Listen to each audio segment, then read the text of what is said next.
You wipe down the kitchen counter, you turn your back for 1 second, and there they are again, 4 paws planted right where you just cleaned. You clap, you say no, maybe you reach for the spray bottle, and the cat hops down like it does not care at all.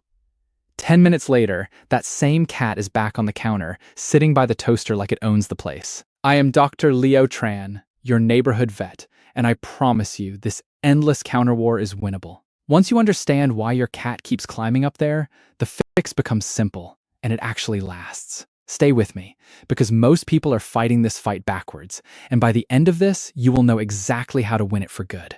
Here is the first thing you need to know. Your cat is not being bad, and your cat is not broken. When a cat leaps onto the kitchen counter, it is following instincts that are thousands of years old. In the wild, height means safety.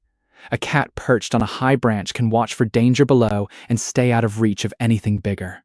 That same wiring is sitting inside your house cat right now, telling it that the highest flat surface in the room is the best seat in the house. When your cat springs onto the counter, part of its brain is simply saying, "Up here I can see everything. Up here I am safe." That drive for a high vantage point is not a quirk. It is bone deep, written into your cat before it was ever born. There is a second instinct stacked on top of the first one, and it is curiosity. Cats are relentlessly curious animals, and they want to be exactly where the action is. When you are chopping vegetables at the counter, running water in the sink, or unpacking a grocery bag, that counter becomes the single most interesting stage in the entire home. Your cat does not want to sit across the room and watch. It wants to be up on the counter, right at eye level, right in the middle of whatever you are doing. To your cat, the kitchen counter is not off limits. It is front row seats. It is the place where the human does mysterious and wonderful things, and your cat wants a full view of the show.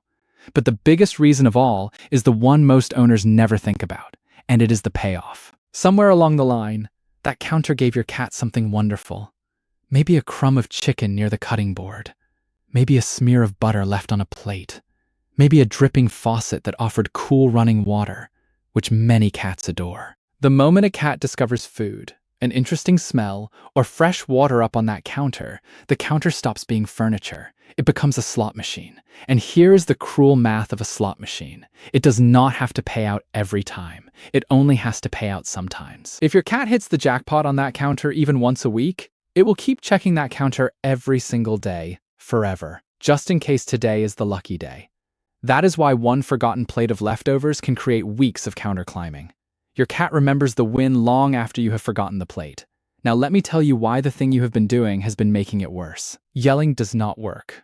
The spray bottle does not work. In fact, punishment backfires badly with cats, and I need you to really hear this. When you squirt your cat with water for being on the counter, your cat does not think, the counter is dangerous.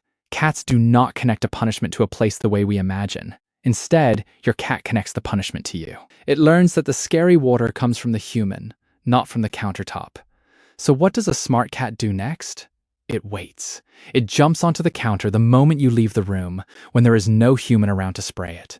You have not stopped the behavior at all. You have only taught your cat to hide it from you. And worse, you have taught your cat that you are sometimes frightening and unpredictable. That quiet erosion of trust is a real cost, and it buys you nothing. A cat that flinches when you walk into the kitchen is not a cat that has learned a lesson. It is a cat that has learned to be afraid of you.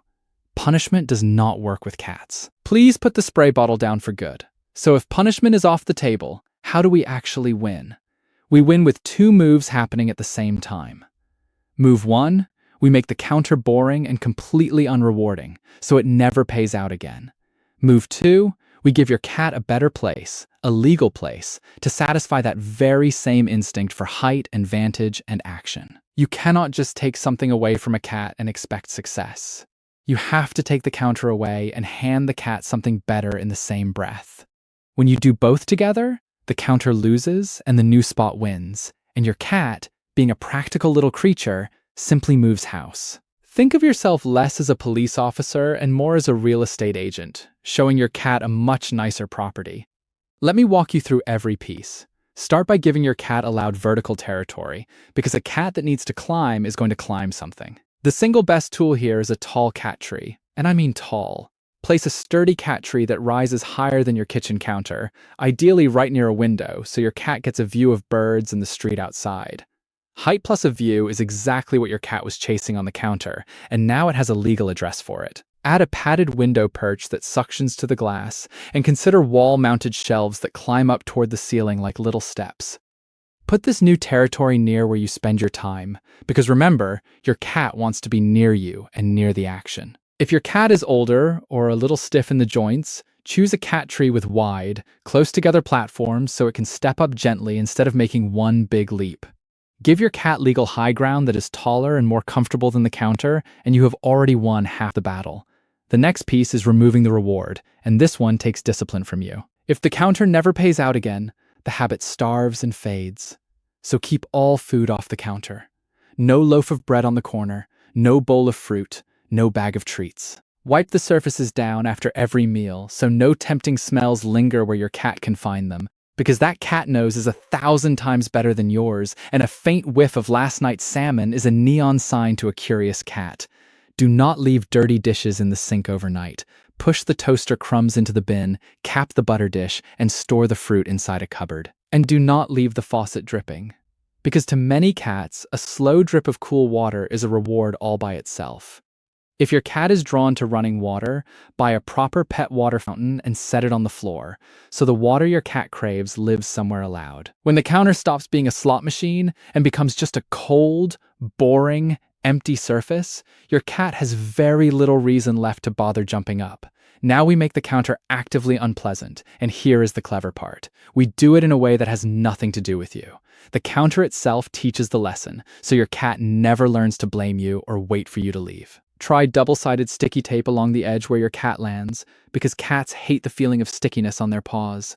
Try a sheet of aluminum foil laid across the surface, since the crinkly sound and strange texture put most cats right off. An upside-down plastic carpet runner, the kind with little gripping nubs, laid nub side up, feels unpleasant under soft paws.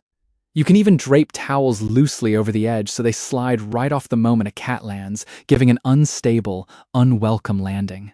Some owners also set out a few clean, empty plastic trays or cookie sheets that shift and clatter a little when touched, so the surface feels unsteady and untrustworthy. None of these hurt your cat at all. They simply make the counter feel like a bad place to be, and because the lesson comes from the surface and not from a person, your cat learns it whether you are standing there or fast asleep in bed. Leave the deterrents in place for a couple of weeks, long enough for the new habit to set, and then you can quietly remove them. While you are making the wrong place unpleasant, be generous about the right place. This is positive redirection, and it is where the magic really happens. Every time your cat chooses the cat tree or the window perch on its own, reward it lavishly.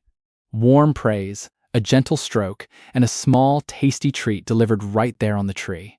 You are teaching your cat a simple truth. Good things happen on the tree. Nothing happens on the counter. You can go one step further and teach a cue word. Pat the top of the cat tree, say a word like up or tree, and reward your cat the instant it goes there. Do this a few times a day, and soon you will have a cat that launches itself onto its own perch on command, proud of itself, waiting for the treat. Sprinkle a little catnip on the tree in the first week, or hide a treat on the top platform in the morning, so your cat discovers on its own that the tree is where the good things live. Reward the behavior you want to see more of, and you will see a lot more of it. Now let us cut the deeper root cause, because a lot of counter surfing is really about hunger and boredom in disguise. Feed your cat on a consistent daily schedule so it is not roaming the kitchen and raiding the counter out of simple hunger. Use puzzle feeders that make your cat work a little for its food, because a cat that has to bat kibble out of a puzzle ball is a satisfied cat, not a frustrated forager. You can even hide small portions of food around the house so your cat hunts for its meals the way nature intended, instead of hunting your countertops. And please, add daily play. Grab a wand toy with feathers and let your cat chase, pounce, and hunt for 10 or 15 minutes, twice a day if you can. End each play session by letting your cat catch the toy and giving it a treat, so the hunt feels complete and satisfying. A cat that has burned its energy on a proper hunt is not prowling the counters looking for something to do. So much bad behavior is really just a bored, understimulated cat inventing its own entertainment. Give it a better job and the counter loses its appeal. Here is a quick but genuinely important medical note, and I want you to file it away. If your cat has been perfectly well behaved for years and then suddenly becomes ravenous, obsessed with food, and glued to the counters, that change is worth a phone call to your vet. A sudden, dramatic spike in appetite, especially in an older cat, can be an early sign of a medical problem like an overactive thyroid or diabetes.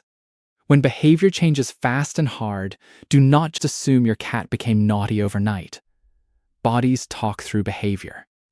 A simple vet check and a little blood work can catch these conditions early, and catching them early makes all the difference. So a sudden food obsession is not a training problem. It is a reason to see the doctor, and I would rather you called too soon than too late. Let me tell you about a cat named Biscuit, because Biscuit was the most determined counter surfer I have ever met. His owner had tried everything, the yelling, the spray bottle, even shutting the cat out of the kitchen, and nothing stuck. Biscuit treated the counter like his personal throne, so we changed the whole game. We put a tall cat tree right beside the kitchen window, taller than the counter, with a cozy platform up top and a clear view of the backyard birds. We cleared every crumb and every dish off the counters and kept them spotless. And every single time Biscuit chose that tree, he got a treat and a happy word. Within about 2 weeks, Biscuit stopped fighting for the counter entirely. He had found something better. Now he spends his mornings up on that window perch watching sparrows, and the counter sits empty. Biscuit did not need to be punished. He just needed a better perch and a reason to choose it. I will give you one more, a cat named Miso who ran a different playbook. Miso was not chasing food. Miso was chasing the sink, because his owner always left the faucet with a slow, tempting drip. Every squirt of the spray bottle only made Miso sneakier, jumping up the second the room was empty. So we solved the real problem. We fixed the drip. We put a bubbling pet fountain on the floor in the corner, and we laid foil across the counter for 2 weeks. Miso tried the counter once, hated the crinkle, found his fountain, and never looked back. The lesson from Miso is simple. Find the specific reward your cat is chasing, whether it is a crumb by the cutting board, a smell on a dirty plate, or a slow drip from the faucet. Take that exact reward off the counter, and then offer the very same thing somewhere legal and inviting instead. Before we wrap up, let me knock down 4 stubborn myths, because these lies keep good owners stuck. Myth 1. The spray bottle works. It does not. It teaches your cat to fear you, not the counter, and it simply moves the climbing to the moments you are not watching. Myth 2. My cat does it out of spite, to get back at me, or to show dominance. No. Cats do not scheme for revenge, and they do not run a household hierarchy like that. Countersurfing is pure instinct plus reward, never spite. Myth 3. Declawing or harsh punishment is the answer. Absolutely not. Declawing is a painful, harmful amputation that does nothing to stop climbing, and punishment only damages trust. Both are useless here, and one of them is cruel. Myth 4. He will just grow out of it. He will not. Without changes to the environment, an adult cat will happily surf your counters for the rest of its 9 lives.